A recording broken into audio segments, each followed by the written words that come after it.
Hello.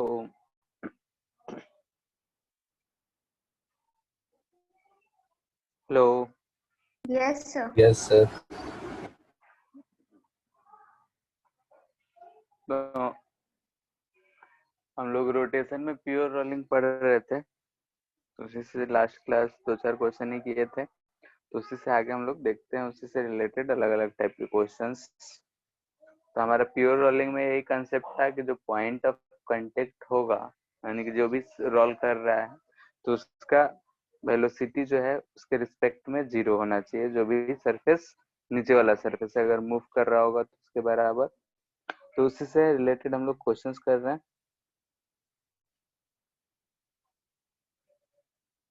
ठीक है, जैसे कि एक सरफेस है के नीचे वाला सरफेस,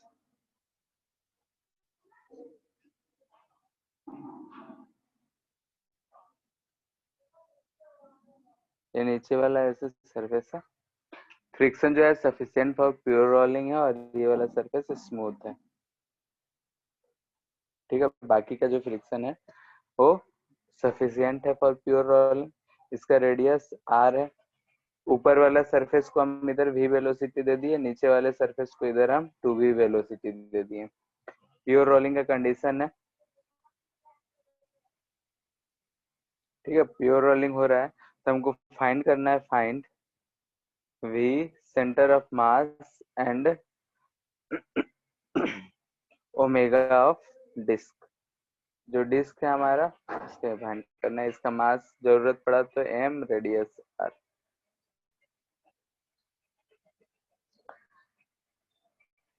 आदित्य सवाल नहीं है, आएगा क्या?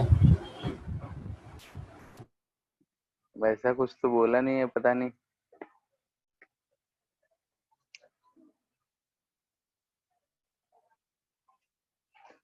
करो तुम लोग। जैसे क्वेश्चन है एक नीचे सरफेस है, एक ऊपर सरफेस है, यानी कि प्लैंक रखा हुआ है, ऊपर वाला v से जा रहा है, नीचे वाला 2v से जा रहा है, और ये बीच में प्योर रोलिंग कर रहा है।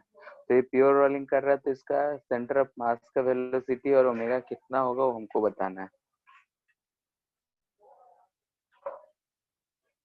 इजी सवाल है।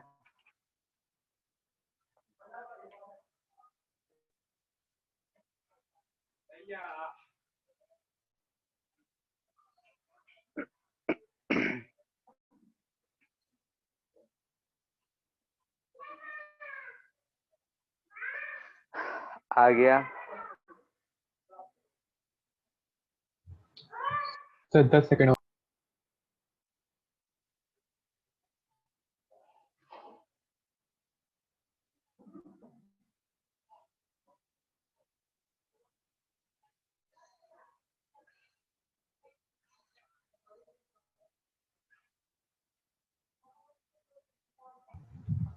सर सेंटर ऑफ मास का वेलोसिटी v और ओमेगा 3v/r।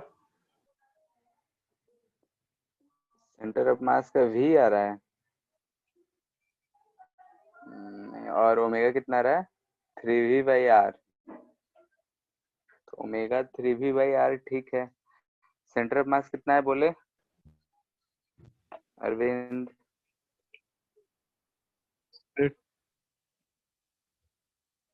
2v।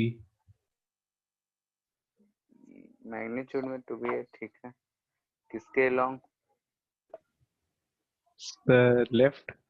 लेफ्ट, ठीक है। जैसे कि अगर हमको नहीं पता है तो मान लिया इधर की तरफ BC है, और ये ऐसा ही ओमेगा से ये घूम रहा है, तो इस पॉइंट का अगर देखेंगे तो इधर की तरफ वेलोसिटी ओमेगा r लिखेंगे और इधर VC लिखेंगे। और हम लोग बोले थे जब प्योर रोलिंग का केस हो तो ये पॉइंट P, यानी कि यहाँ पे पॉइंट P है, ऊपर नीचे दोनों जो टच है दोनों का वेलोसिटी सेम होना चाहिए। यानी कि यहाँ से हमको दिख रहा है कि for P omega r minus VC जो होना चाहिए वो हमको 2v होना चाहिए। ठीक है, हम 2v लिख रहे हैं, यानी कि दिख रहा है डायरेक्शन के साथ, यानी कि ओमेगा r की तरफ हम ज्यादा माने हैं तो 2v लिख रहे हैं। वैसे ही Q पॉइंट के लिए अगर हम लिखें तो Q पॉइंट पे इधर की तरफ ओमेगा r है और इधर की तरफ ही VC है, तो Q के लिए बोलेंगे फॉर पॉइंट Q, उसके लिए तो ओमेगा R प्लस VC जो होगा वो V के बराबर होगा। ठीक है, तो इन्हीं दोनों इक्वेशन को सॉल्व करना है। इक्वेशन 1, इक्वेशन 2, अगर 1 प्लस 2 कर दें तो VC कट जाएगा, omega is equal to 3V by R दिख रहा है। सर 2R होगा सर, गलती कर दी। क्या हुआ? सर 2R होगा न्यूमरेटर में। कहाँ पे 2R होगा, हम नहीं समझ पा रहे हैं। Omega equals to 3V by 2R। अच्छा 2R होगा, ठीक है। दोनों को जोड़ देंगे तो ओमेगा R ये चीज हमको मिल जाएगा, ठीक है। और VC कितना मिल जाएगा फिर? सब्ट्रैक्ट कर देंगे, सब्ट्रैक्ट कर दो। -V/2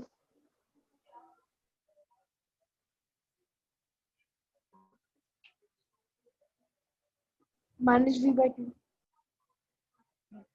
कितना जा रहा है VC इक्वल टू? जोड़ देंगे, सब्ट्रैक्ट करेंगे ना, तो -V/, यस यहाँ माइनस लगाएंगे तो -V/2 हो जाएगा।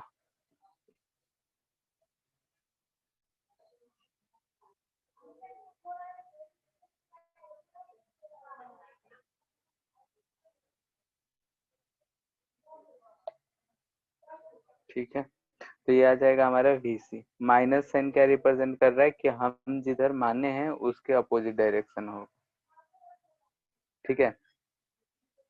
अब जैसे कि अगर हम इसमें डायरेक्शन के साथ लिखते तो और भी ज्यादा सही आता। ये हम सिर्फ मैग्नीट्यूड का ही बात कर रहे हैं, क्या है, मैग्नीट्यूड है, और ये माइनस हमको रिप्रेजेंट कर रहा है कि हम जिधर माने हैं उसका अपोजिट, ठीक है। इस फिगर से कोई लेना देना नहीं है कि लेफ्ट है या राइट। अगर लेफ्ट राइट दोनों हमको देखना होता तो यहाँ पे भी माइनस लगाते, ये प्लस हो जाता, ये माइनस होता, उसके बाद जो साइन आता उससे हम लोग अगर सॉल्व करते तो सही एक्यूरेट आता। तो हमको प्लस में आता है, यानी कि राइट की साइड में आएगा। तो डायरेक्शन हम चेक कर सकते हैं, इसमें कोई दिक्कत नहीं होना चाहिए, ठीक है। मैग्नीट्यूड हमारा इतना आएगा, VC और ओमेगा अलग अलग रोटेट कर रहा होगा।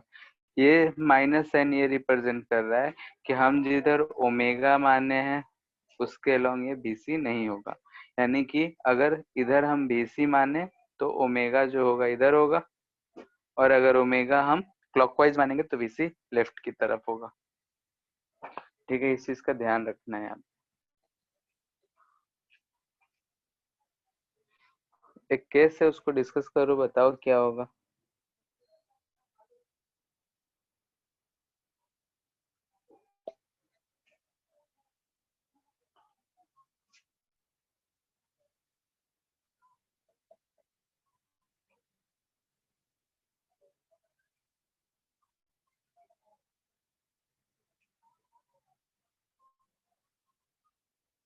ठीक है, ये रफ सरफेस है और अभी प्योर रोलिंग हो रहा है,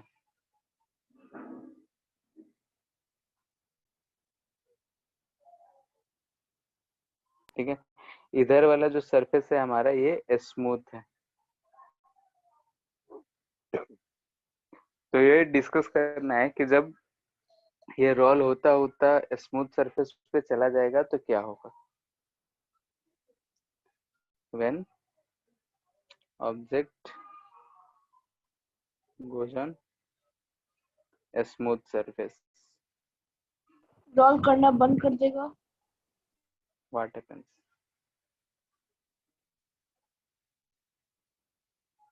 रोलिंग बंद हो जाएगा, क्या करेगा फिर? ये प्योर रोलिंग का केस है, यहाँ पे प्योर रोलिंग हो रहा है, यानी कि जो भी वेलोसिटी नहीं, फ्रिक्शन जो है सफिशिएंट है फॉर प्योर रोलिंग, ऐसा कहा जा सकता है। सर एफ कब अप्लाई होना शुरू हुआ, जब वो स्मूथ पे एफ एंटर करेगा फिर पहले से है? शुरू से ही एक्ट कर ही रहा है, एफ कांस्टेंट एक्ट कर ही रहा है। ठीक है, ये कांस्टेंट है, इस पे एक्ट कर ही रहा है।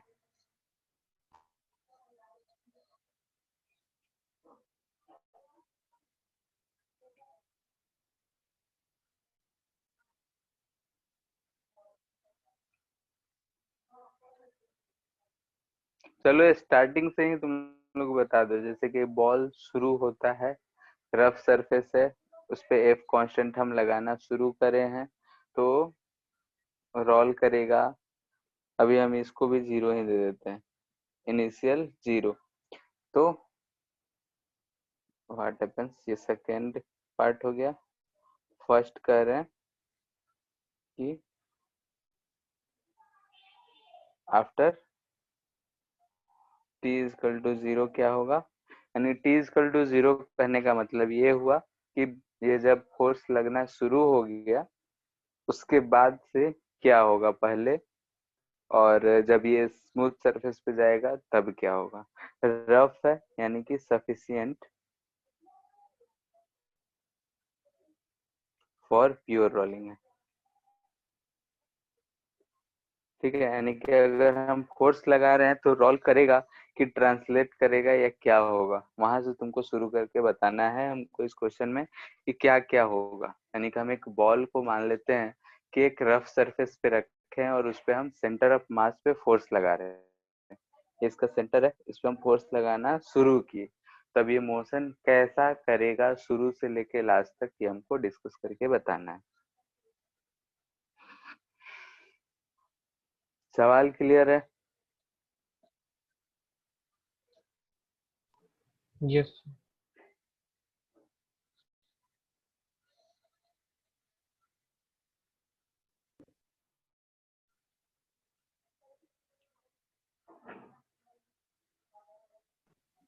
Sir after t equals to 0 पे फ्रिक्शन एक्ट करेगा तो फिर यूनिफॉर्मली इंक्रीज होगा उसका ओमेगा जब तक वो स्मूथ पे एंटर नहीं कर जाता है। ठीक है, फर्स्ट पार्ट का अगर हम देख रहे हैं तो क्या होगा, ये बॉल है, यहाँ पे इस पे फोर्स F लग रहा है, ये इस पे सरफेस है, ठीक है, ये रफ सरफेस है, तो इसका म्यू जो होगा नॉट इक्वल टू 0 होगा। तो जब ये फोर्स इधर लगा तो इसमें एक एक्सेलरेशन आया होगा इधर F/m, ठीक है, और एक्सेलरेशन है आगे जाना शुरू हुआ तो इस पे फ्रिक्शन फोर्स पीछे लगना शुरू हो गया होगा। उसी टाइम पे जैसे ही वो बढ़ना शुरू करेगा, बढ़ने से टेंडेंसी लाएगा बढ़ने का, तभी से फ्रिक्शन एक्ट करना शुरू हो जाएगा। और ये क्या करेगा, तो ये जो फोर्स है यहाँ पे दिख रहा है कि एक्सेलरेशन है, एक्सेलरेशन है यानी कि v जो होगा इंक्रीज कर रहा होगा। ये फोर्स फ्रिक्शनल फोर्स दिख रहा है कि यहाँ पे अगर सेंटर ऑफ मास है तो टॉर्क अबाउट सेंटर ऑफ मास देख रहे हैं तो F इंटू आर आ रहा है, यानी कि फ्रिक्शनल फोर्स जो है टॉर्क लगा रहा है और इस टॉर्क के से हमको क्या मिलेगा, रोटेशन मिलेगा, ठीक है। यानी कि हमको दिख रहा है कि जो अप्लाइड फोर्स है यहाँ पे, वो अप्लाइड फोर्स उसको ट्रांसलेट करा रहा है, यानी कि इस एक्सेलरेशन से ये ट्रांसलेट कर रहा होगा और यहाँ पे रोटेट कर रहा है, ठीक है। ट्रांसलेट में उसका वेलोसिटी बढ़ रहा है। अगर हम यहाँ सेंटर ऑफ मास पे बैठ के देखें तो ये फ्रिक्शनल फोर्स जो है इसमें ओमेगा ऐसा देगा, ठीक है। फ्रिक्शन जो है बोल रहा है कि सफिशिएंट है फॉर प्योर रोलिंग, यानी कि ये भी बढ़ रहा होगा ओमेगा दोनों बढ़ रहा होगा, यानी कि एक समय जब भी आएगा प्योर रोलिंग हो रहा है तो प्योर रोलिंग कर रहा है, यानी कि सिंस प्योर रोलिंग हमको कहा गया है, तो प्योर रोलिंग के केस में जो होता है हमारा ओमेगा इक्वल टू क्या होता है, v/r होता है। तो ये जैसे जैसे भी बढ़ रहा होगा वैसे वैसे ही ओमेगा भी बढ़ रहा होगा, दोनों एक दूसरे को ऐसा कर रहा होगा कि प्योर रोल हो रहा हो, ठीक है। यानी कि फ्रिक्शन जो है उसको इतना प्रोवाइड करा रहा होगा ओमेगा कि ओमेगा भी बढ़ रहा होगा और भी बढ़ रहा होगा, और ये कंडीशन सेटिस्फाइड रहेगा क्योंकि हमको कहा गया है प्योर रोलिंग हो रहा है। और हम बोले हैं कि अगर कहीं भी प्योर रोलिंग दे दिया तो हमको रियलिटी में ऐसा जल्दी दिखता नहीं है, लेकिन अगर कह दिया तो हम मान लेंगे कि हाँ भाई प्योर रोलिंग हो रहा है, तो कंडीशन को हम मान लेंगे। तो ये था हमारा रफ सरफेस पे कि ऐसा चला गया। मान लेते हैं कि जब वो स्मूथ सरफेस पे इंटर करने वाला होगा तो उस समय उसका सर ओमेगा नॉट, हाँ sir v by omega ratio हमेशा कांस्टेंट रहेगा। इस केस में हाँ, जैसे अगर प्योर रोलिंग कह दिया तो कांस्टेंट ही रहेगा। कभी भी अगर हमको बोल दिया कि कोई भी रोल कर रहा है, प्योर रोलिंग है, तो उस समय omega is equal to V by R, R change नहीं हो रहा है तो ओमेगा वी का रेशियो कांस्टेंट रहेगा। सर ये वही कंडीशन है a equals to r alpha जो रहता था, हाँ कंडीशन टू कंटिन्यू पूरा रोलिंग। हाँ, जो एक्सेलरेशन के टर्म में हम लोग नहीं किए थे, तो यहाँ पे एक्सेलरेशन के टर्म में भी हम बात कर सकते थे अल्फा फाइंड करके।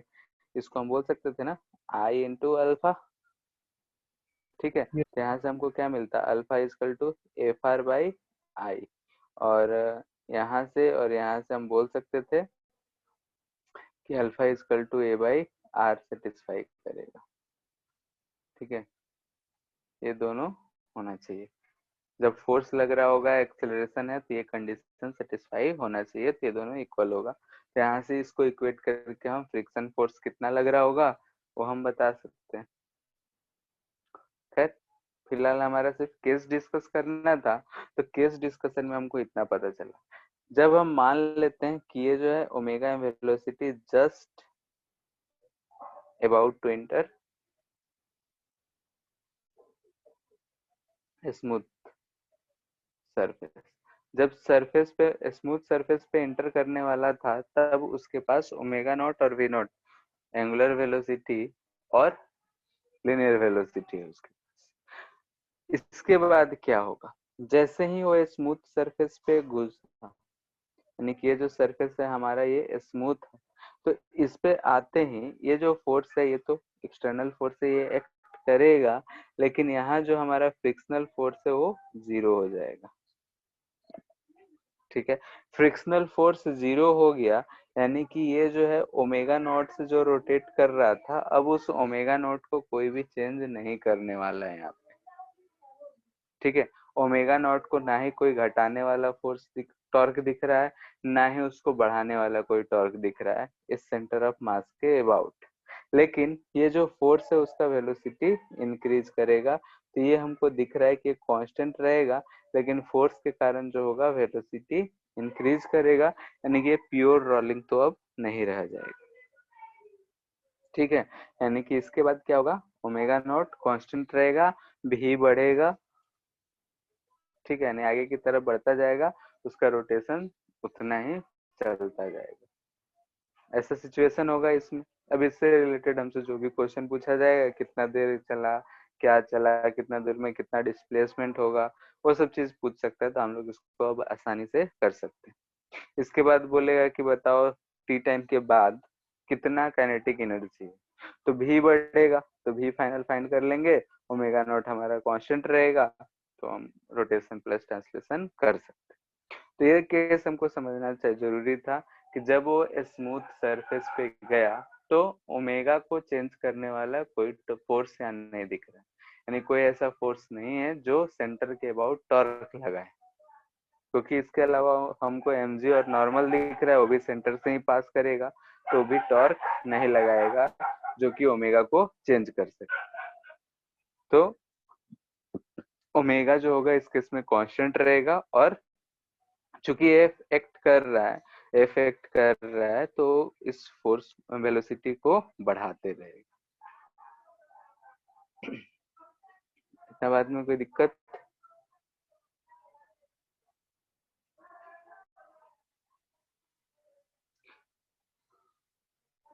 बोलो, बात समझ आया? Yes sir. ठीक है।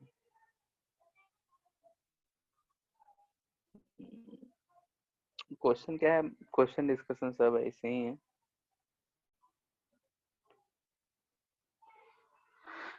मान लेते हैं कि ये हमारा कोई भी डिस्क, स्फीयर, होलो स्फीयर कुछ भी है, ठीक है। आर्बिट्री हम जनरल पॉइंट ले रहे हैं, ये इसका सेंटर है, हम इस सेंटर से यहाँ आर दूरी ऊपर, ठीक है, फोर्स लगा रहे हैं एफ, इस सरफेस पे रखे हैं, ठीक है।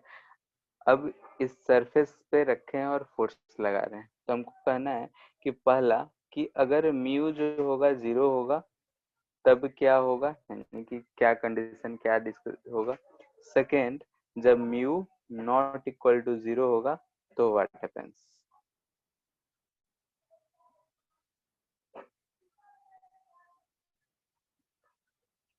ठीक है, पिछले क्वेश्चन में जो फोर्स था वो सेंटर ऑफ मास पे था, यहाँ पे जो है फोर्स हम मान लेते हैं, इसका रेडियस मास हम मान लेते हैं m है, रेडियस r है। ठीक है, और I जो है m के स्क्वायर है, रेडियस ऑफ गायरेशन के टर्म में है m के स्क्वायर।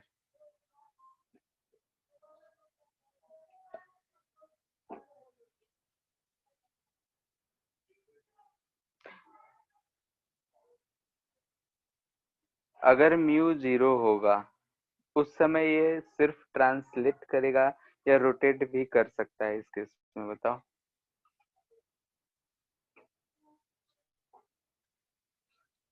दोनों हो सकता है। फोर्स जो है इस पे टॉर्क भी प्रोड्यूस कर रहा है तो रोटेट भी कर सकता है, लेकिन म्यू इक्वल टू 0 है। ठीक है, तो तो फ्रिक्शन नहीं फर्स्ट केस, लगेगा। हाँ फ्रिक्शन फ्रिक्शन नहीं नहीं लगेगा। लगेगा। हाँ फ्रिक्शन नहीं लगेगा, हमको पहला दिख रहा है कि म्यू इक्वल टू 0 है तो फ्रिक्शन तो 0 होगा। ठीक है, लेकिन अगर हम एक्सेलरेशन का बात करें तो एक्सेलरेशन हमको एफ बाई एम होगा। एंड अल्फा का बात करें, अल्फा निकालना है तो टॉर्क निकालेंगे, torque equal to R into F होगा। ठीक है, टॉर्क आर एफ होगा और इसको हम लिख सकते हैं आई इंटू अल्फा। अल्फा। तो अल्फा हमको हो जाएगा आर एफ बाई आई। ठीक है, अब यहाँ से हमको दिख रहा है कि अल्फा जो कि आर एफ बाई आई है। ठीक है, और ए जो होता हमारा इक्वल टू, अगर हम ए बाई आर का बात करें तो एफ बाई एम आर लिखेंगे। ठीक है, ये दोनों आपस में इक्वल होगा या नहीं होगा, यहाँ पर हम इक्वल का साइन दिए हैं लेकिन हमको बताना है कि इक्वल होगा या नहीं होगा, या फिर इसको हटा देते हैं ए इक्वल टू। अब अल्फा और ए दोनों आपस में बराबर होगा या नहीं होगा, किस केस में होगा। आर हमको दिख रहा है, सर यहाँ हम ए कोई क्या भी है? चीज लेते हैं, ए एक्सेलरेशन यही है। अच्छा ए बाई आर लिखे हैं, ठीक है, ए बाई आर है, एफ बाई एम आर। अब ये दोनों आपस में बराबर होगा या नहीं होगा, तो हमको दिख रहा है कि ये हमको पॉसिबल होता हुआ नहीं दिख रहा है, क्योंकि आई मिनिमम अगर हम बात करें या जो भी करें, यानी कि एम आर स्क्वायर लेंगे रिंग के लिए, एम आर स्क्वायर लेते तो कैपिटल आर स्क्वायर होता, ऊपर स्मॉल आर है, तब भी इक्वल नहीं दिख रहा है, यानी कि हमको यहाँ पे alpha is not equal to A by R दिख रहा है। अगर ये स्मॉल आर जो है अगर कैपिटल आर के बराबर होता तो पॉसिबल था, लेकिन अभी फिलहाल इस केस में हमको ऐसा नहीं दिख रहा है। तो यहाँ पे हमको दिख रहा है कि अल्फा भी है, ए भी है, तो वेलोसिटी भी होगा, ओमेगा भी होगा, और दोनों क्या कर रहा होगा, इंक्रीज कर रहा होगा, लेकिन प्योर रोलिंग नहीं होगा। ठीक है, क्योंकि यहाँ पे ये कंडीशन सेटिस्फाइड नहीं है, तो प्योर रोलिंग यहाँ पे नहीं होगा। ठीक है, तो कंडीशंस चेक करने के लिए हम लोगों ने क्या करा कि alpha is equal to A by R, नीचे वाला सरफेस जो है फिक्स्ड है, अगर नीचे वाला सरफेस मूव कर रहा होता तो जितना एक्सेलरेशन उसका होता उसके बराबर हम लोग को करना होता। ठीक है, अब अगर हम सेकेंड सिचुएशन देख रहे हैं, सेकेंड केस हमसे कहा जा रहा है कि जब म्यू है वो नॉट इक्वल टू 0 है, नॉट इक्वल टू 0 है यानी कि अब फ्रिक्शन भी एक्ट कर रहा होगा। तो हमारे पास ये जो भी था, स्फीयर डिस्क जो भी बोलो कुछ भी, यहाँ पे मान लेते हैं ये आर दूरी था, स्मॉल आर, यहाँ से फोर्स एफ लग रहा है, और फ्रिक्शन है इस केस में, तो फ्रिक्शन पे फ्रिक्शनल फोर्स जो इस केस में लग रहा होगा, बता सकते हो क्या कि किधर लग रहा होगा? ये सरफेस जो है अब स्मूथ नहीं रहा, तो इसमें फ्रिक्शनल फोर्स लग रहा होगा। तो फ्रिक्शनल फोर्स लग रहा होगा, तो डायरेक्शन ऑफ फ्रिक्शनल फोर्स कोई बता सकता है? Opposite of force. हम लोग नहीं कह सकते हैं इस केस में डायरेक्टली कि फ्रिक्शन पता नहीं किधर कि लग रहा ओमेगा होगा। आर बड़ा है कि वी बड़ा है। हाँ ठीक है, डायरेक्शन ऑफ फ्रिक्शन का अगर हम बात करें तो हम नहीं अभी फिलहाल कर सकते हैं। ठीक है, यानी कि हम बोल सकते हैं कि direction of friction not known. ठीक है, इतना से तो हम नहीं कर सकते हैं। क्यों? क्योंकि यहाँ पे एफ जो है इसको एक वेलोसिटी इधर की तरफ vc भी देगा और इधर की तरफ एक ओमेगा भी देगा। अब ओमेगा ज्यादा एक्सटेंट होगा कि vc का ज्यादा एक्सटेंट है, हम ये नहीं कर सकते फिलहाल अभी हमारे अनुसार, क्योंकि हम लोगों ने लास्ट क्लास देखा था कि अगर ओमेगा ज्यादा रहेगा तो फ्रिक्शनल फोर्स आगे लग रहा था, अगर वेलोसिटी ज्यादा है तो फ्रिक्शनल फोर्स पीछे लग रहा था। तो यहाँ पे ओमेगा आर ज्यादा है इस पॉइंट के लिए कि vc ज्यादा है, हम ये नहीं बता सकते, क्योंकि यहाँ के अगर हम वेलोसिटी लिखे तो इधर आएगा ओमेगा आर और इधर की तरफ लगेगा vc। अब इसमें से जो ज्यादा होगा, vc अगर ज्यादा हुआ तो आगे की तरफ स्लाइड करेगा, यानी फ्रिक्शन फोर्स पीछे। ओमेगा आर ज्यादा हुआ तो ये पीछे की तरफ धक्का देने का कोशिश करेगा और ओमेगा फ्रिक्शनल फोर्स आगे लगेगी। तो डायरेक्शन जो है यहाँ पे नॉट नोन है, तो इसी चीज को हमको फाइंड करना है कि कैसे हम डायरेक्शन पता कर सके, इसका डायरेक्शन हम कैसे निकाल सकते। तो अगर वैल्यूज दिया रहेगा तो हम आसानी से बता सकते हैं, बाकी जनरल हम लोग कैसे लिख सकते हैं तो देखते हैं। अगर हम एक्सेलरेशन का बात करें तो ये होगा F/m।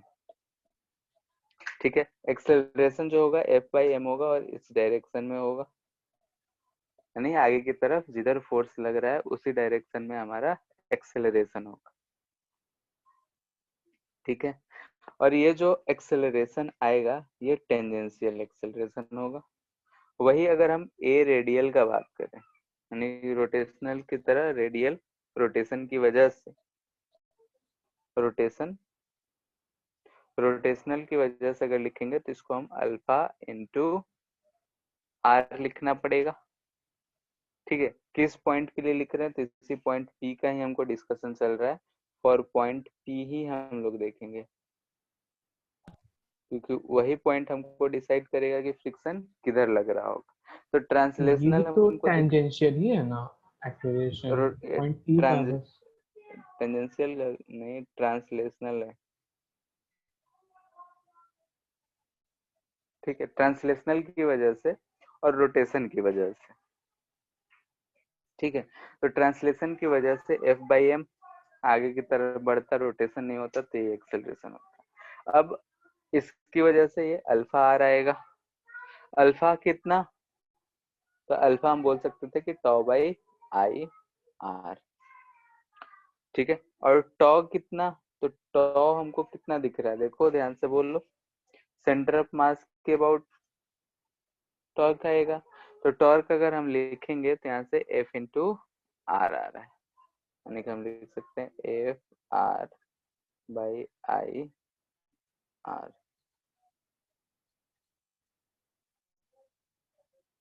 ठीक है, और ये किधर की तरफ?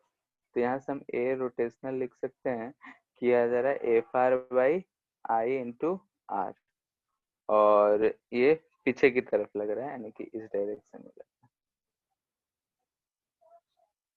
ठीक है, जिधर हम ओमेगा आर लिखे हैं इस पे हम दोबारा लिखना नहीं चाह रहे हैं, यहीं पे लिख देते हैं, इधर की तरफ ए ट्रांसलेशनल और इधर की तरफ होगा ए रोटेशनल। ठीक है, तो ये दोनों हमको चीज मिली है।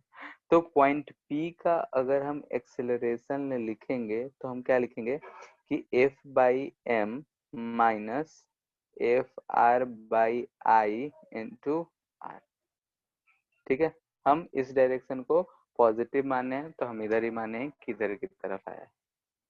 ठीक है, F/m को हम ज्यादा मान रहे हैं पॉजिटिव मान रहे हैं तो इस डायरेक्शन में बोल रहे हैं, निगेटिव आ जाएगा यानी कि डायरेक्शन उल्टा हो जाएगा। ठीक है, तो ये एरो सिर्फ डायरेक्शन के लिए है क्योंकि वही हमको बताएगा। अब यहाँ पे आई को हम चूंकि लिख सकते हैं एम के स्क्वायर। ठीक है, आई को हम लिख सकते हैं एम के स्क्वायर। के क्या है यहाँ पे बता सकते हो? Radius of gyration। ठीक है, रेडियस ऑफ। तो अगर हम उसके टर्म में देखें तो यहाँ से एफ बाई एम हम बाहर निकाल सकते हैं। यहाँ बचेगा 1 minus R into R by नीचे हमारा बच जाएगा के स्क्वायर। ठीक है, ये आ गया हमारा एक्सेलरेशन ऑफ पॉइंट पी। ये लिखने का मतलब ये हम फाइंड करें सिर्फ इसलिए क्योंकि हम डायरेक्शन पता करना चाहते हैं। अब एक्सेलरेशन ऑफ पॉइंट पी अगर हमको पता चल गया तो ये एक्सेलरेशन ग्रेटर देन 0 है, लेस देन 0 है, यानी कि हमको पॉइंट पी पे किधर की तरफ एक्सेलरेशन ज्यादा दिख रहा है हम वो डायरेक्शन निकाल सकते हैं। यानी कि ये पॉइंट पी था हमारा, हम इधर की तरफ मान लिए कि एक्सेलरेशन ऑफ पॉइंट पी है। ठीक है, तो अगर हम ये माने हैं यानी कि हमारा जो है ये पॉइंट जो भी चीज आ रहा है ये ग्रेटर देन 0 होना चाहिए। यानी कि राइट डायरेक्शन में अगर हम मान रहे हैं तो ये ग्रेटर देन 0 होना चाहिए।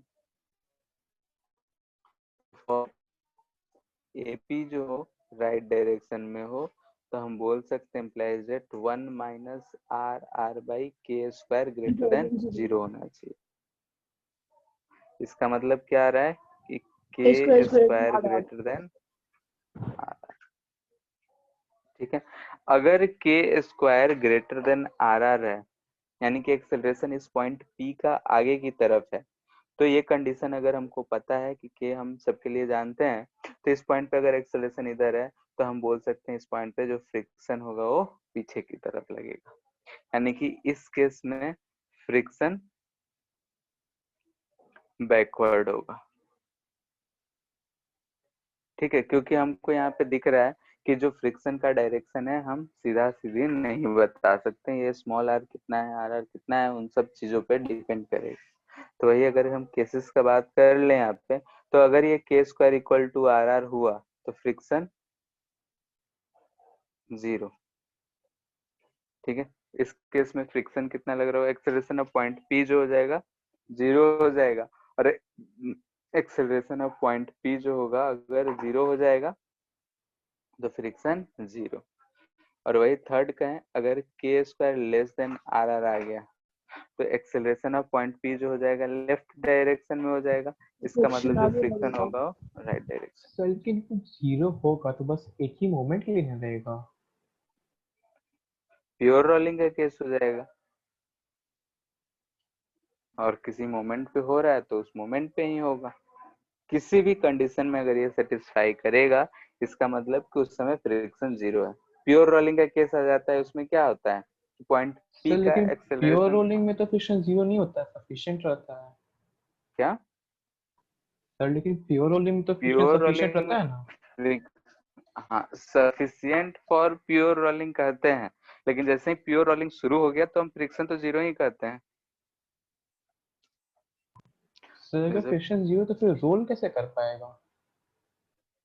देखो, जैसे कि एक समय अगर रोलिंग शुरू हो गया, ठीक है, और omega equal to V by R आ गया, तो उसके बाद अगर हम कोई फोर्स नहीं लगाए होंगे, ठीक है, कोई फोर्स अगर एक्सटर्नल नहीं लगा होगा तो हम वहां बोलते हैं कि फ्रिक्शन 0 है। ऐसा मान लेते हैं ये ओमेगा था, इधर भी था, ये पॉइंट आ गया इधर की तरफ ओमेगा आर और इधर भी, ये दोनों आपस में बराबर हो गया तो पॉइंट जो है मोमेंट के लिए रेस्ट पे आ गया। और रेस्ट पे आ गया इसका मतलब कि ये ओमेगा भी कांस्टेंट वी भी कांस्टेंट। इसके बाद ना तो ओमेगा चेंज हो रहा है ना वी चेंज हो रहा है, यानी कि फ्रिक्शन इस केस में 0 हो गया। ठीक सर है, उसी तरह है जैसे हम लोग एक लंबा ब्लॉक पे एक छोटा ब्लॉक को रखते थे, उसको वेलोसिटी दे देते थे, फिर एक मोमेंट आता था जिसके हाँ बाद वो लोग कॉमन वेलोसिटी से मूव करता था। हाँ वैसा ही कुछ कुछ सिचुएशन हो जा रहा है। और ये भी कंडीशन यहाँ पे जो हम चीज लिखे हैं, ये बात का ध्यान रखना है कि ये हर अप्लाई करना है, कब अप्लाई करना है, जब नीचे वाला सरफेस जो क्या हो, फिक्स्ड हो। बात समझ आ रहा है? अगर नीचे वाला सरफेस मूव करेगा तो यहाँ पे हम जीरो जो कर रखे हैं, एपी लिखा रहे हैं, एपी, इसको हमको इक्वेट करना पड़ेगा जो भी नीचे वाला पोर्शन जो भी स्पीड से जा रहा होगा उससे। ठीक है, यहाँ पे एपी की जगह क्या हो जाएगा, जिस सरफेस से भी जा रहा होगा उससे इक्वेट करके देखना पड़ेगा कि ग्रेटर है या फिर लेस है। इस केस में हम लोग इसको सिंपली ऐसे याद रख सकते हैं। ठीक है, क्योंकि हमसे डायरेक्टली सब अलग अलग चीजों के लिए पूछ देता है, तो ये चीज याद रहा तो हम आसानी से, हम ऐसे क्वेश्चन में ऐसे हर बार यही करते हैं कि ज्यादा अच्छा होता है कि अपना कंसेप्ट यूज करके सॉल्व करो, फॉर्मूले पे मत जाओ, क्योंकि क्वेश्चंस देता तो है, लगता है कि वही केस है, लेकिन थोड़ा बहुत चेंज कर देता है तो हम लोग गड़बड़ जाते हैं। इसलिए रोटेशन के केस में मोस्टली मेरा यही रहता है कि प्रोसेस से जाओ, जो चीज सीखे हैं एक एक स्टेप करके जाए, तो सही होने के चांसेस बहुत ज्यादा रहता है। फॉर्मूला हम यूज करते हैं, थोड़ा सा उसमें चेंज कर देता है कुछ और गड़बड़ हो जाता है। यहाँ पे जैसे कि अगर आर का वैल्यू है, हम ऊपर की तरफ लिए हैं तो आर पॉजिटिव लेंगे। अगर वही हमारा आर इधर की तरफ फोर्स लगता, इस तरह से हम आर लेते तो वहां पे हमको निगेटिव लेना पड़ता। ठीक है, तो यहाँ पे आर का वैल्यू भी ध्यान रखना है, नोट करके लिख ही देते हैं। अगर ये हमारा पॉइंट है, अगर इससे ऊपर है तो ये आर पॉजिटिव है, और अगर इस सेंटर से नीचे की तरफ है तो आर नेगेटिव है। नेगेटिव।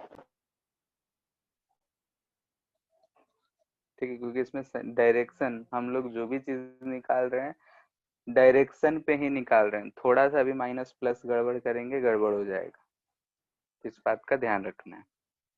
एक प्रैक्टिस के लिए क्वेश्चन कर लेते हैं। ठीक है, ऐसा दे रखा है, ये इसका सेंटर है, रेडियस आर है, और यहाँ से फोर्स लग रहा है ये r/2 पे।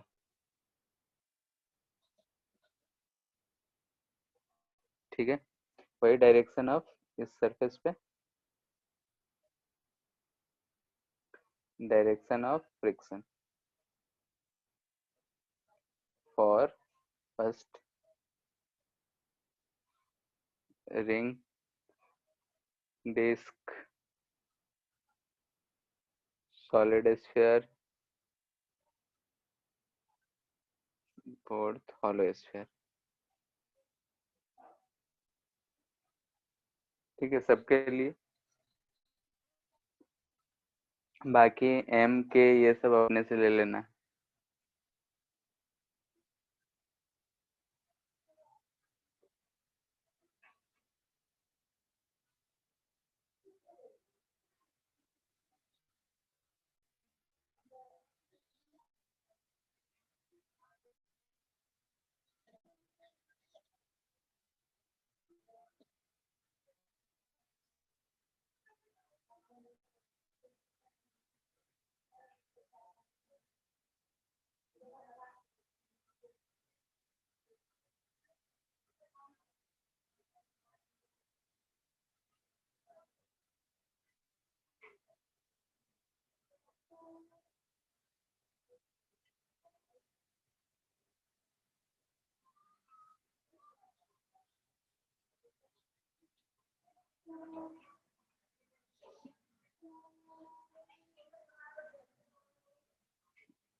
यही आ रहा है क्या सबका?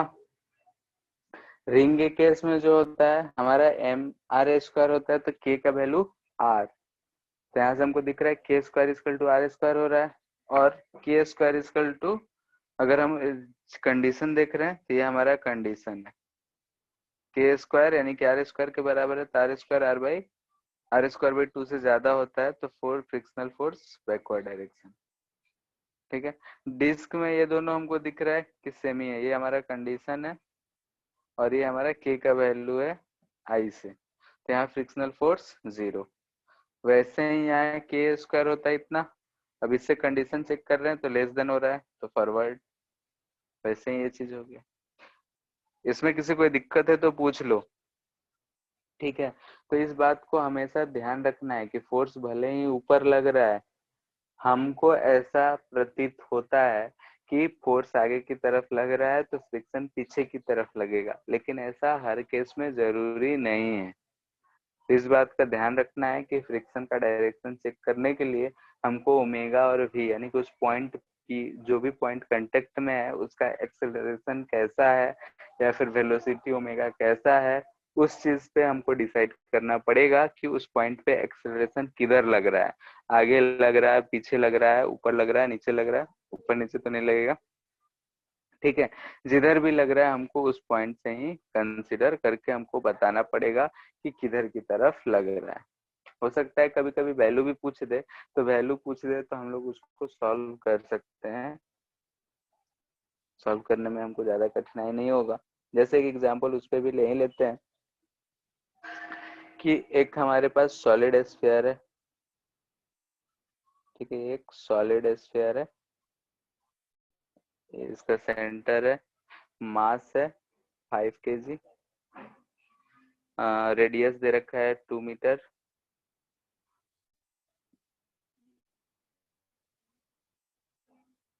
और फोर्स लगा है यहाँ से इधर की तरफ 20 न्यूटन 1 मीटर पे। ठीक है, friction is sufficient for pure rolling है, तो फाइंड फ्रिक्शन।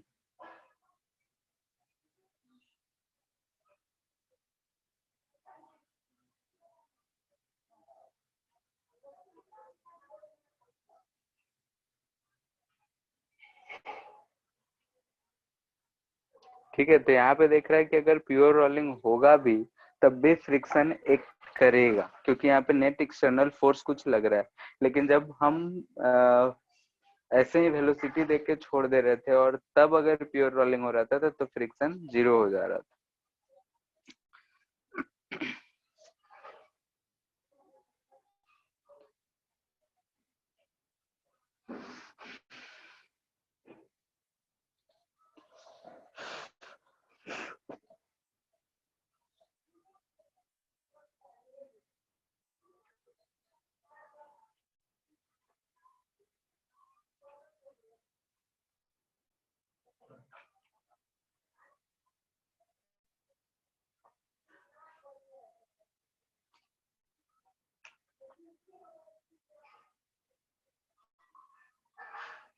हो गया?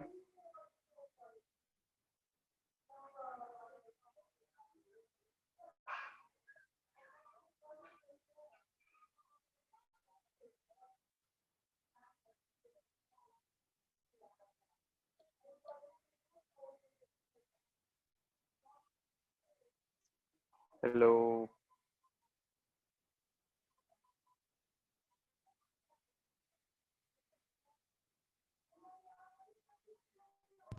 बना रहे हैं सर।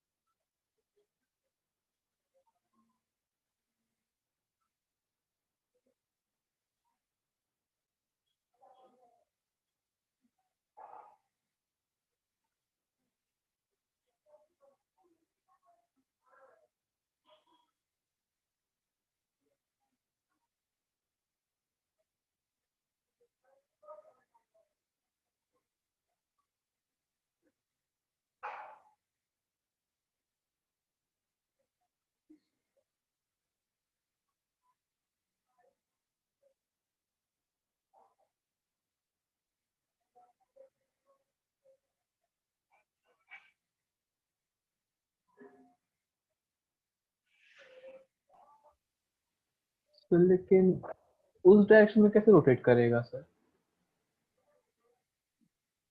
किस डायरेक्शन में? Sir clockwise.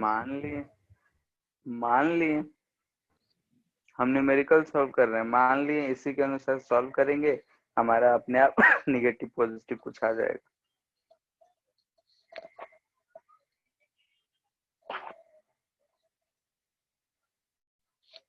ठीक है,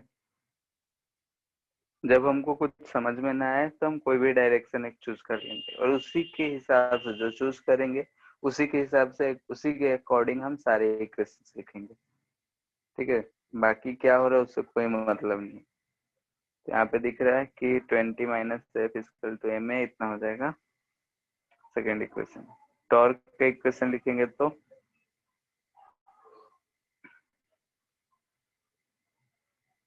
20 इंटू 1 ऊपर की तरफ माइनस एफ टू 2 नीचे की तरफ, तो अल्फा भी नीचे की तरफ जा रहा है तो माइनस आई अल्फा।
आ गया।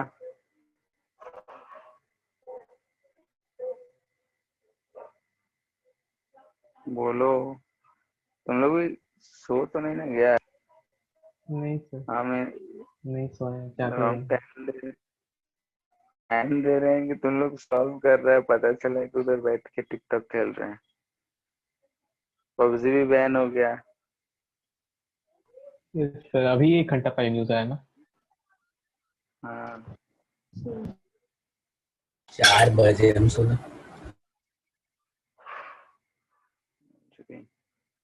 हाँ मतलब शाम में कुछ है जब आया हो। और सब लोग मेरे को मैसेज कर रहे हैं पबजी बैन हो गया, बैन हो गया। पबजी खेल रहा होगा दिन भर बैठ के, तो कोई क्या करेगा। ठीक है, फ्रिक्शन का डायरेक्शन पॉजिटिव आ रहा है, एक्सेलरेशन भी पॉजिटिव आ रहा है, अल्फा भी पॉजिटिव आ रहा है, यानी कि जो भी हम डायरेक्शन माने हैं वो सब सही माने।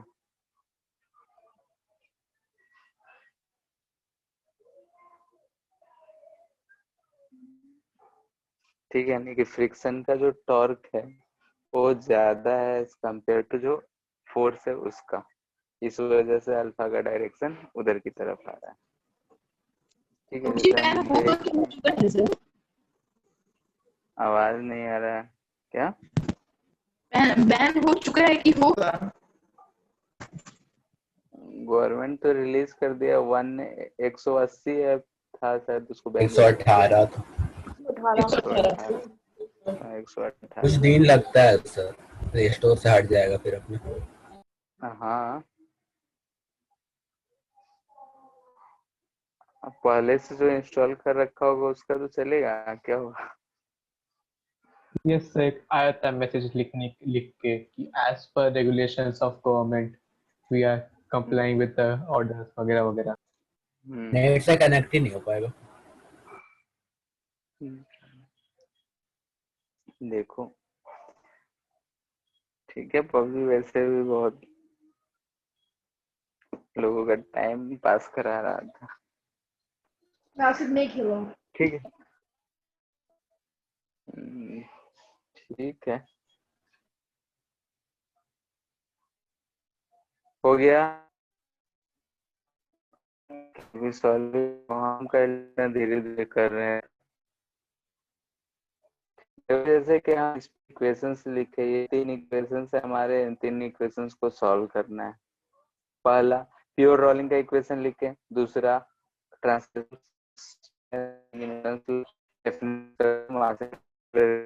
तीसरा टॉर्क अबाउट सेंटर ऑफ मास लिखे हैं कि टॉर्क जो भी आएगा वो आएगा के बराबर।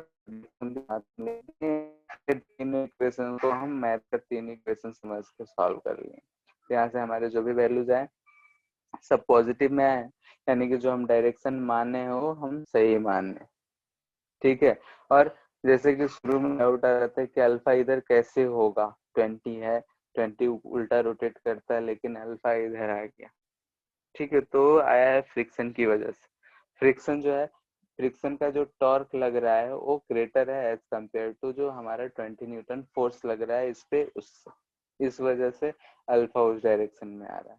तो हम इसमें डायरेक्टली देख के नहीं कह सकते हैं कि कब किधर क्या लग रहा होगा, इसलिए थोड़ा बहुत सोचना है और इक्वेशंस पे ध्यान देना है, क्योंकि लगता है बहुत आसान है, देख के तो यही होना चाहिए, लेकिन होता कुछ और है। ठीक है, हम लोग अगर कुछ कुछ फ्रिक्शन के डायरेक्शन पे चर्चा जब हम कर ही रहे हैं, तो चर्चा ऑन साइकिल। ठीक है, साइकिल का पहिया पे भी किधर की तरफ फ्रिक्शन लग रहा होता है, उन सब चीजों पे हम लोग भी देख लेते हैं कि किस चक्का पे किधर की तरफ फ्रिक्शन लग रहा होता है। तो हम साइकिल से वाकिफ हैं कि साइकिल किस तरीके से दिखता है और क्या होता है। ठीक है, तो हमारे पास एक ही चक्का होता है, एक ही चक्का, 2 चक्का लगे होते हैं साइकिल में जनरली। ठीक है, और ऐसा कुछ होता है।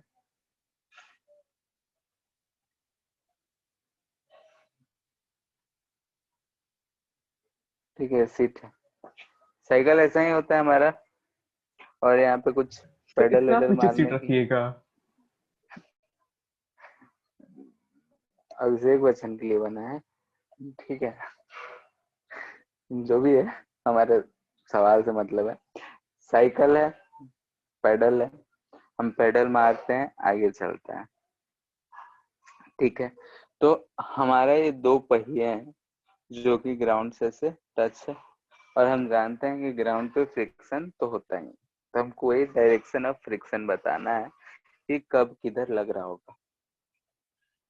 तो डायरेक्शन ऑफ फ्रिक्शन, फ्रिक्शन का डायरेक्शन हमको बताना है दोनों ही व्हील्स पे, फ्रंट व्हील और रियर व्हील।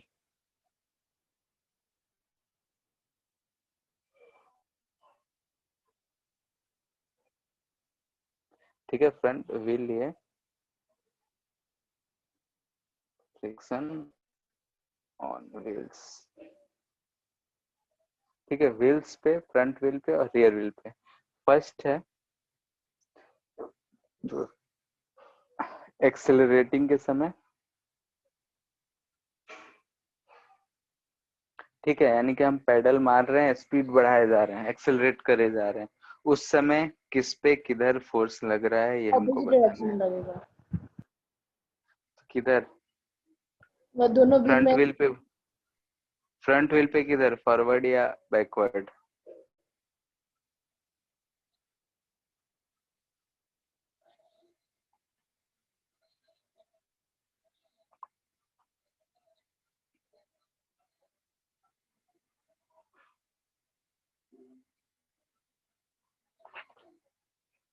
बैकवर्ड पे किधर?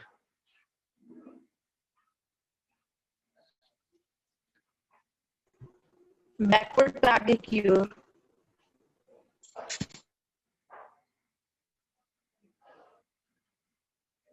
ऐसे ही साइकिल होता है ना हम लोग का। रियर व्हील, अरे रियर व्हील पे आगे की ओर। रियर व्हील पे आगे की तरफ, और फ्रंट पे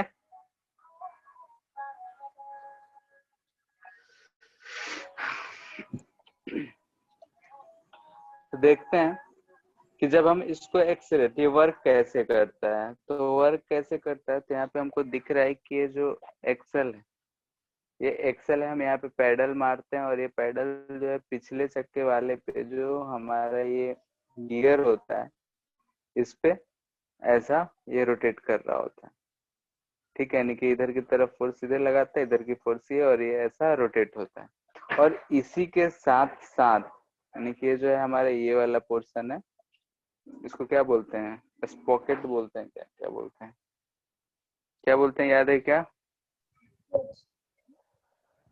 सॉकेट, नो सर। कुछ तो बोलते हैं, जो भी बोलते हैं, ध्यान रखना है कि ये वाला पोर्शन है, ठीक है, ये वाला सॉकेट या कुछ बोलते हैं इसको, जिसमें ऐसा चेन लगा होता निकला है। हुआ है। हाँ हाँ, जिसके ऊपर चैन लगा होता है, वही चीज, ठीक है। तो इस चीज को अगर हम यहाँ पे पैडल मारते हैं, हम तो इसी पे बैठे रहते हैं, पैडल मारे, ये इसको एनर्जी दी, तो ये जो साइकिल होता है, इस पे इधर फोर्स, और ये इस तरीके से इधर अल्फा या ओमेगा से रोटेट हो रहा होता है। यानी कि अगर हम पिछले चक्के को उठा दें और हम पैडल मारे, तो पिछला चक्का जो है ऐसा ही ये ओमेगा रोटेट करता रहेगा, ना ही ये साइकिल आगे जाएगा, ना ही साइकिल पीछे जाता है, ऐसा ही होता है।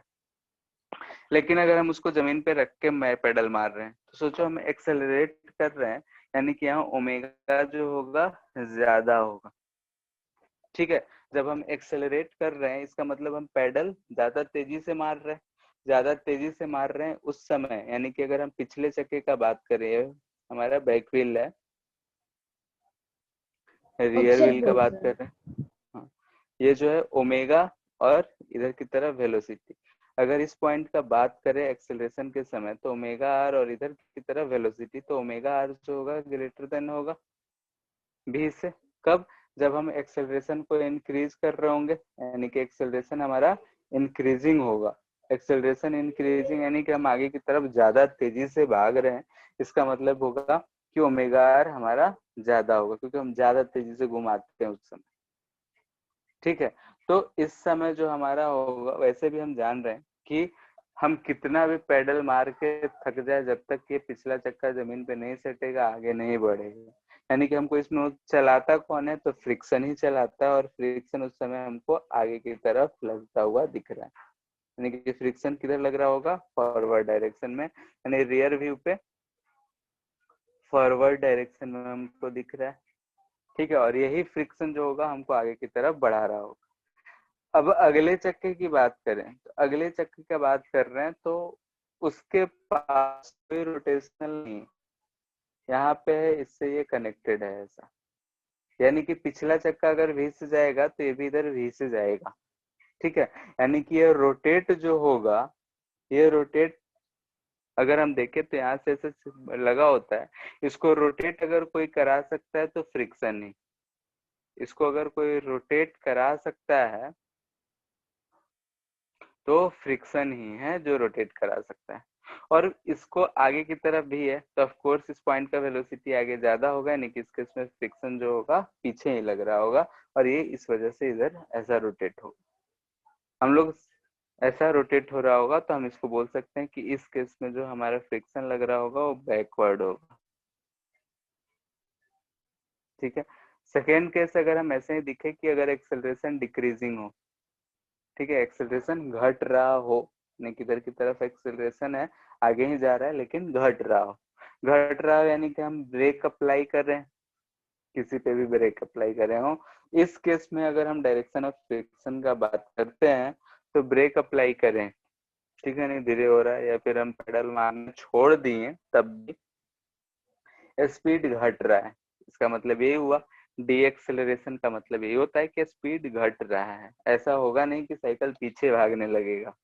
ठीक है, अगर हम साइकिल चलाते हैं बैठे बैठे, वो पीछे नहीं जाने लगेगा, स्पीड घट रहा है यानी कि डी एक्सेलरेट रहा है। उस समय क्या हो, तो फ्रंट व्हील देख रहे हैं कि फ्रंट व्हील आगे बढ़ रहा है, उसको रोटेट कोई करा सकता है तो फ्रिक्शन नहीं है, और हम जानते हैं कि जो अगला चक्का है वो कभी ऐसा रोटेट होता हुआ हमको तो नहीं दिखता है कि ये आगे की तरफ बढ़ रहा है अभी से और ऐसा रोटेट करे, कभी नहीं होगा, कभी पॉसिबल नहीं है कि ये अगर जा रहा है तो आगे ही जा रहा है, नहीं कि इस पे जो फ्रिक्शनल फोर्स पीछे ही लगेगा, क्योंकि इसका जो ओमेगा अगर कोई प्रोवाइड करा रहा है तो फ्रिक्शन ही प्रोवाइड करा रहा है और कोई फोर्सेस नहीं।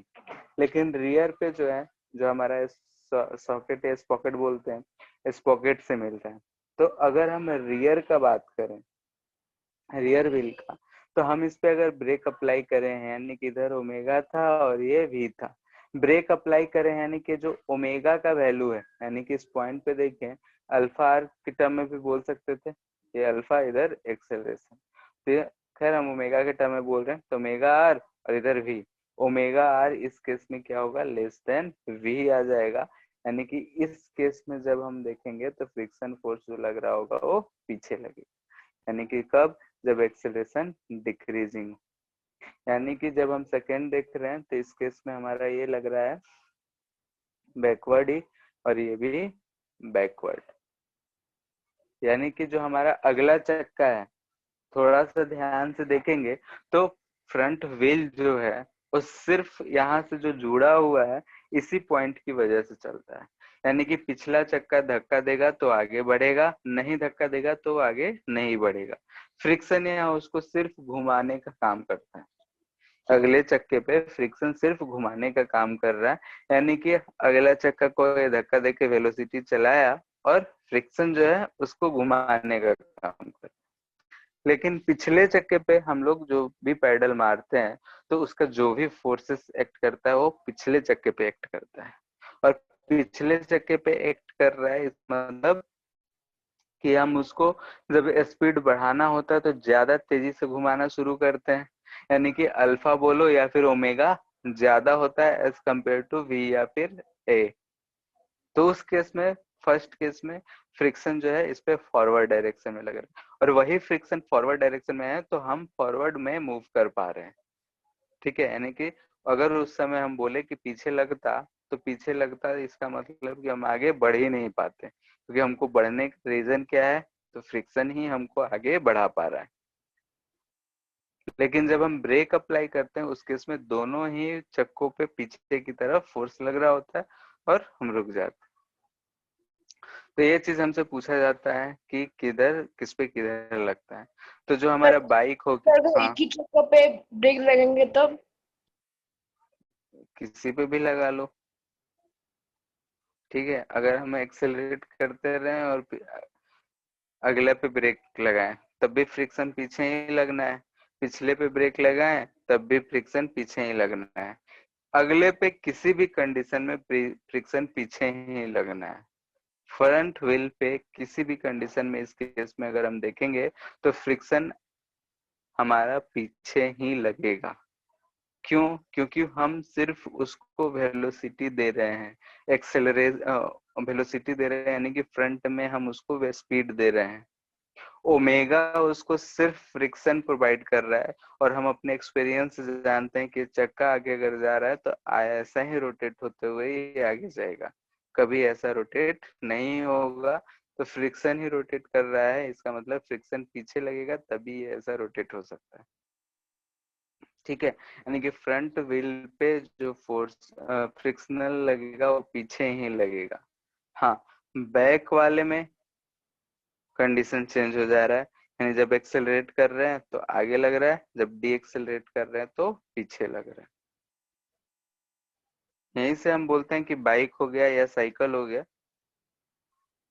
ठीक है, या फिर जो हम लोग कार यूज करते हैं सब टू व्हील्स ड्राइव होते हैं, टू व्हील ड्राइव होता है। टू व्हील ड्राइव मतलब फ्रंट व्हील जो होता है वो सिर्फ डायरेक्शन चेंज करने के लिए होता है, ठीक है। कभी कभी अगर बोल देगा कि जो ड्राइव व्हील है वो फ्रंट है, यानी कि फ्रंट में से इंजन अटैच्ड है। अच्छा, बाइक साइकिल नहीं, कार का बात कर रहे हैं, two wheel drive. Bike cycle तो सिमिलर है। कार का अगर हम बात करते हैं तो कार में आता है टू व्हील्स ड्राइव या फिर कुछ आते हैं फोर व्हील ड्राइव, ठीक है। दोनों में अंतर क्या है? तो टू व्हील ड्राइव कहने का मतलब जो है कि इसका जो रियर होता है, हम लोग मोस्टली देखते हैं कि घर में जो हम लोग कार यूज करते हैं उसका रियर व्हील जो होता है अटैच्ड, अटैच्ड बोलो या फिर एक्सेलरेटेड बाय इंजन, ठीक है। अटैच्ड से अच्छा है एक्सेलरेटेड लिखते हैं,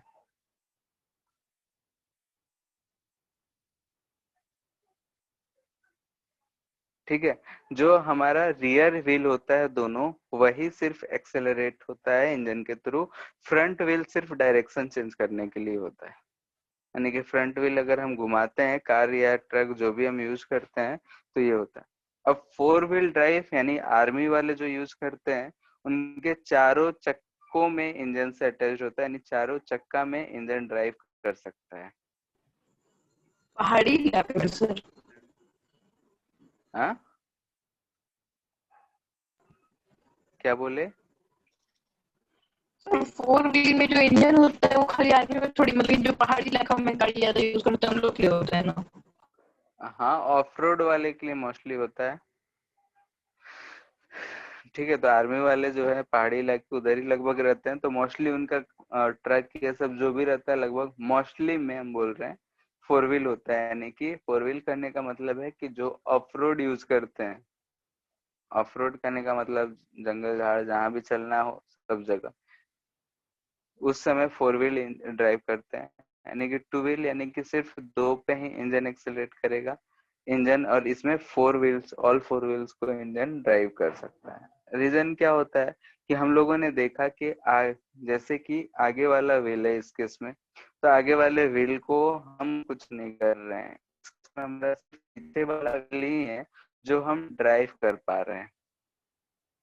और ऐसे भी इस ये रीजन दिया जाता है कि अगर हम मान लेते हैं कि गए कहीं भी देखे होगे गाड़ी अगर नली में या फिर कहीं कीचड़ उचड़ रहता है तो फंस जाता है, तो फंसता है तो कभी ऐसा नहीं देखे होगे कि अगला चक्का फंसा हो, हम लोग देखते हैं कि पिछला चक्का ही फंसा होता है। रीजन यही है कि अगला चक्का जैसे फंसा तो उसको तो पिछला धक्का मार के निकाल लिया, क्योंकि हम पिछले पे फोर्स लगा सकते हैं।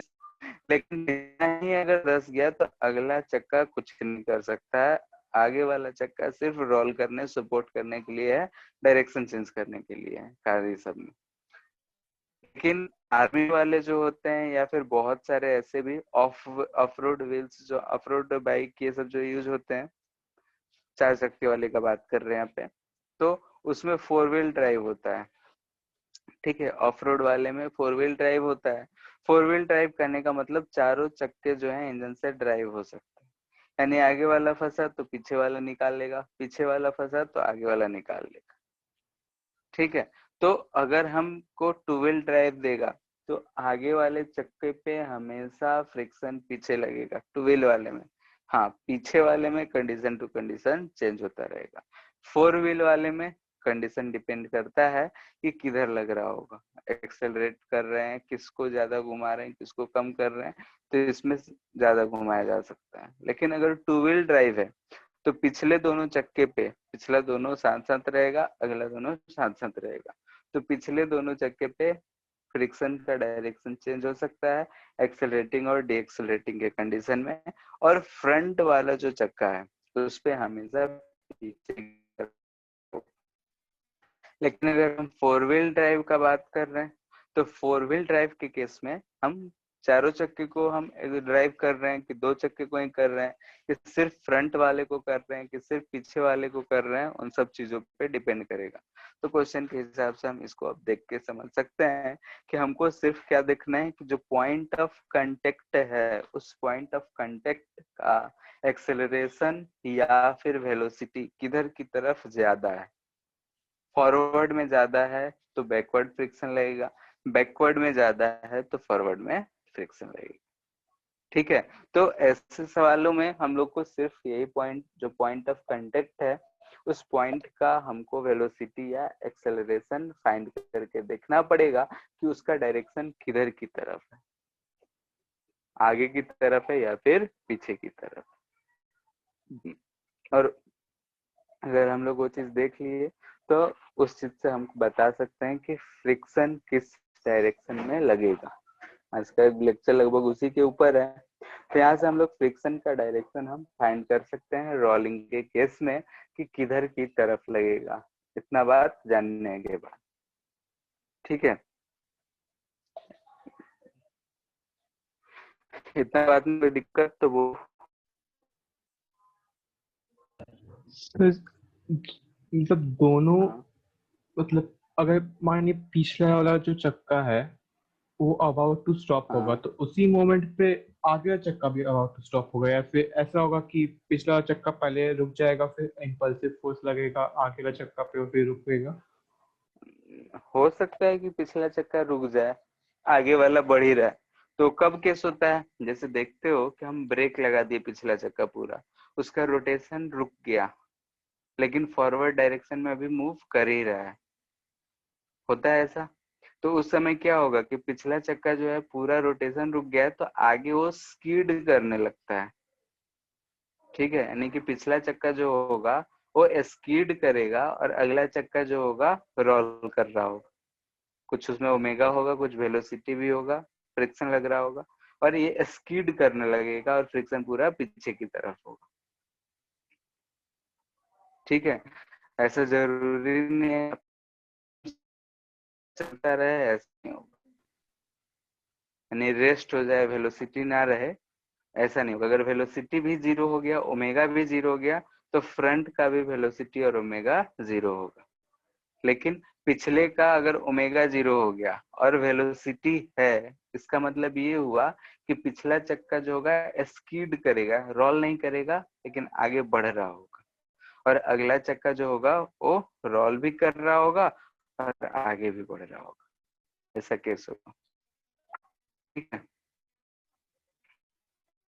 और कोई दिक्कत?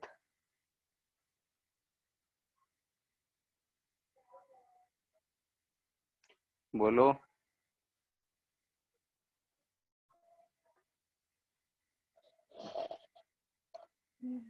No sir. ठीक है फिर, और 10 मिनट बचे। आज आज इतना ही रहने देते हैं। नेक्स्ट क्लास में हम लोग रोलिंग थ्रू इंक्लाइंड प्लेन देखेंगे, यानी कि अगर इन प्लेन बॉल को, सिलेंडर को, स्फीयर ये सबको गिराएंगे तो उस पर कितना एक्सेलरेशन होगा, कितने देर में नीचे आएगा, कितना वेलोसिटी से आएगा, वो सब चीजें डिस्कस करेंगे। और उसके बाद बस हम लोग का अब इसके बाद 2-3 टॉपिक, छोटा छोटा टॉपिक बच गया है। एक तो वही इंक्लाइंड प्लेन से रोलिंग का, फिर instantaneous axis theorem, instantaneous axis rotation जो हम लोग देखेंगे, यानी कि रोलिंग को भी हम प्योर रोटेशन मान के होगा उसमें। और टॉपलिंग, तो टॉपलिंग के कैसे देखेंगे कि अगर डब्बा है तो कैसे टॉपल करेगा, कार है तो कार भी देखोगे कि चलते चलते ट्रक हो जाता है, गिर जाता है, तो कैसे होता है, क्या होता है, उन सब चीजों पे हम लोग चर्चा करेंगे। ठीक है, तो मोस्टली हमको लग रहा है कि 1 या 2 लेक्चर और इस चैप्टर में हमको लगना चाहिए। तो मॉड्यूल सब कंप्लीट करते रहो, और एचसी वर्मा भी, फिर खत्म होता है तो देंगे उसको। सर कहाँ हेलो, तक करना है HCV?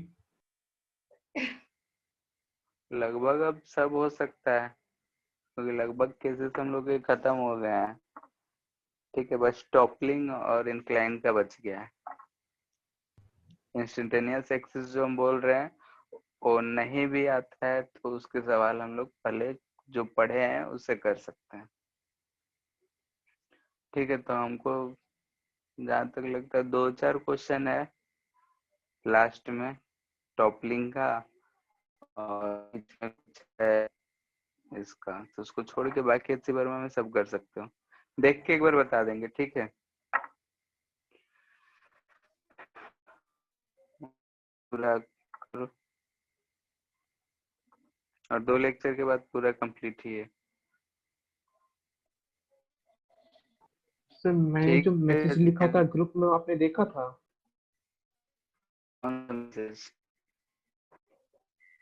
सर जो एक क्वेश्चन आया था टेस्ट में उससे रिलेटेड। अच्छा वो तो देखे थे, उसको नहीं देखे हैं। ठीक है, उसको देख के करेंगे। था शायद कि क्या x/2 कुछ था, ध्यान नहीं आ रहा है।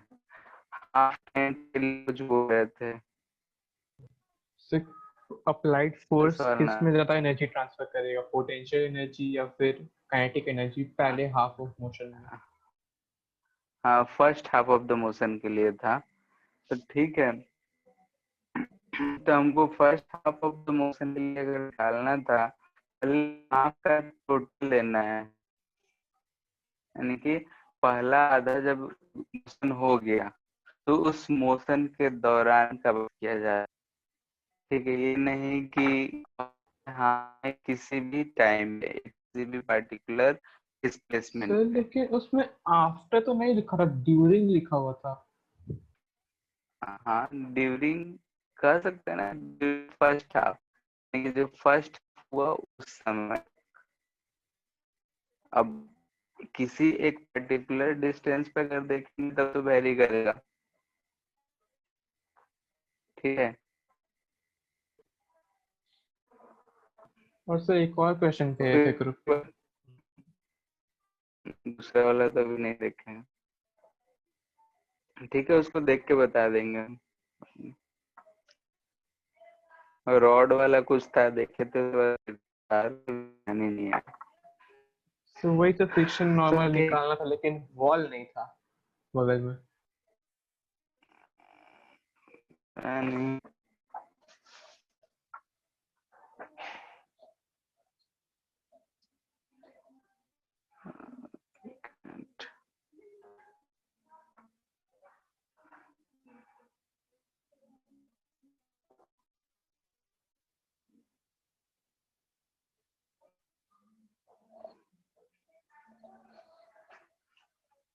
एक रॉड है, बीटा एंगल पे है, और बोला है large enough to prevent sliding, पर नहीं हो रहा है।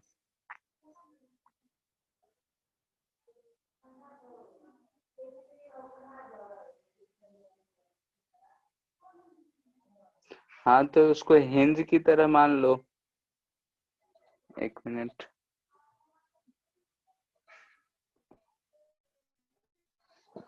जैसे कि हमारे पास ऐसा है,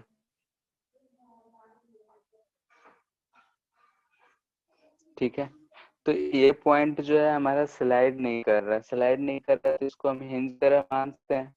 हिंज की तरह मानेंगे तो एक इधर की तरफ नॉर्मल लगेगा और एक इधर की तरफ नॉर्मल लगेगा, और यहाँ से इधर की तरफ एमजी लगेगा।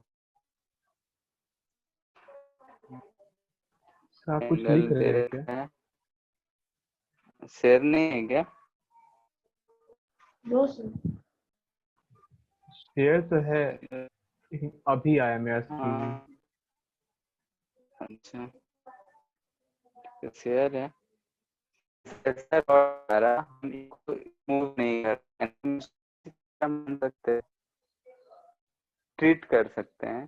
तो हिंज की तरह ट्रीट करेंगे तो इधर की तरफ n1 और n2 मान लेंगे। ये एंगल बीटा दे रखा है, तो ये 90, ये 90 माइनस बीटा, ठीक है। तो n1 sine beta plus n2 cos beta is equal to mg हो जाएगा, और n1 cos beta to n2 sin beta, ऐसे n1 n का रिलेशन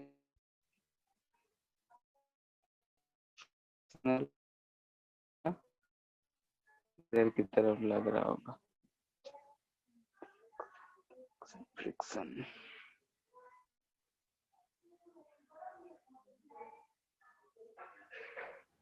तो उधर क्यों एक्ट करेगा फ्रिक्शन?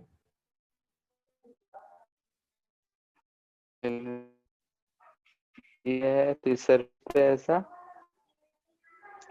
पर्टिकुलर लेने पे n1 n2, जैसे आगे तरफ आ रहा है, मान लेते हैं कि फ्रिक्शन नहीं होता, गिरता, तो इसका सेंटर ऑफ मास क्या होता, सेमी जगह पे हॉरिजॉन्टली गिरता। बात समझ आ रहा है? अगर ऐसा एक रॉड है, फ्रिक्शन लेस सरफेस है, म्यू यहाँ पे 0 है, अगर हम इसको यहाँ से धीरे से गिरा दिए तो ये खुद ऐसा गिरेगा कि ये ऐसा हो जाए, इसका सेंटर ऑफ मास जो है यहीं पे है, सेंटर ऑफ मास से सिर्फ नीचे की तरफ फोर्स लग रहा है इस वजह से। तो वही है कि इधर आ रहा है तो ये पीछे जाना चाहेगा, तो इसलिए हम फ्रिक्शन आगे की तरफ लगाए हैं। बीटा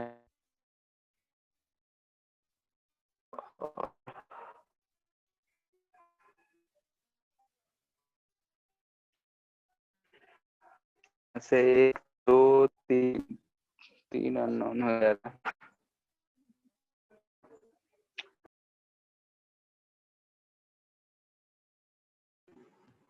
सर आवाज नहीं आ रहा, सर डिस्कनेक्ट हो गया।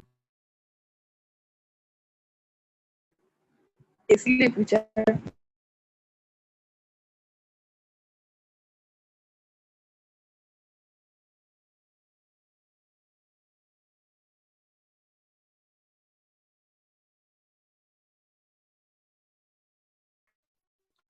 तो यस सर।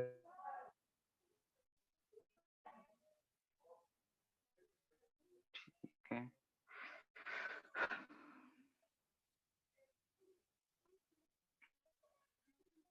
तो यहाँ से हम लोग को दिख रहा है कि अगर हम सर यहाँ पे स्क्रीन इसके शेयरिंग ऑफ हो सेंटर गया है।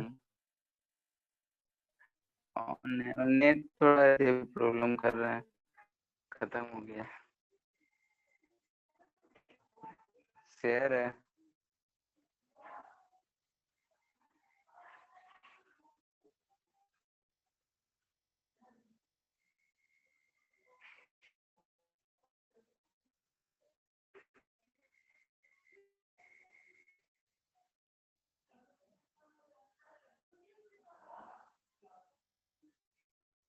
Hello,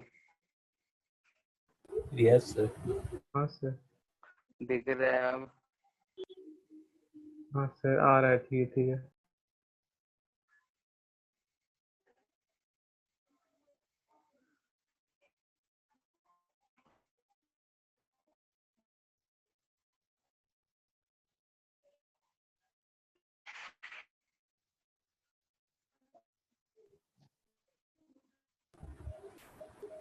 hello.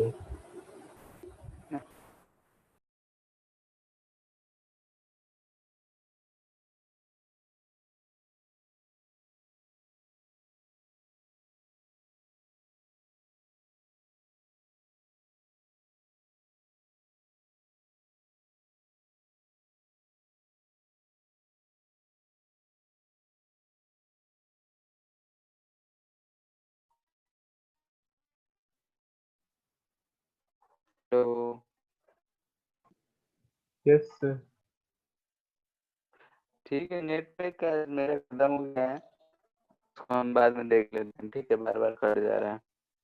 सर आप ठीक है इसको एक सर, बार नेटफ्लिक्स यूज वैसे ग्रुप करते में ट्राई। हैं? भेज दीजिएगा। ठीक है। क्या बोल रहे थे? आप नेटफ्लिक्स यूज करते हैं? ना, स्क्रीन दिया हुआ है बस,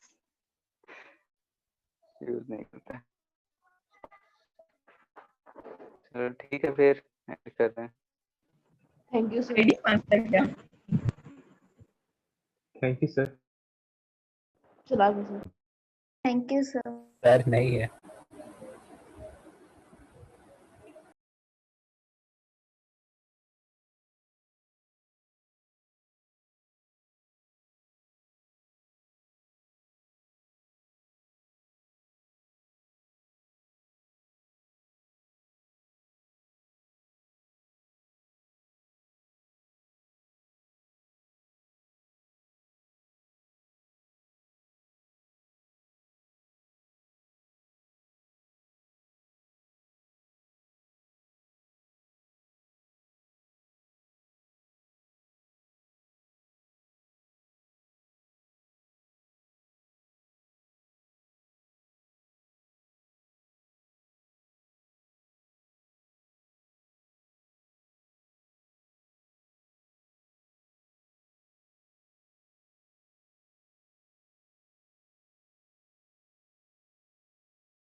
हेलो। हेलो। Yes sir. अभी तक तुम लोग लगे हुए हो, बोल रहे लिफ्ट करो। क्या Advay? Advay. Yes sir. Voice transfer करो, मीटिंग एंड करो।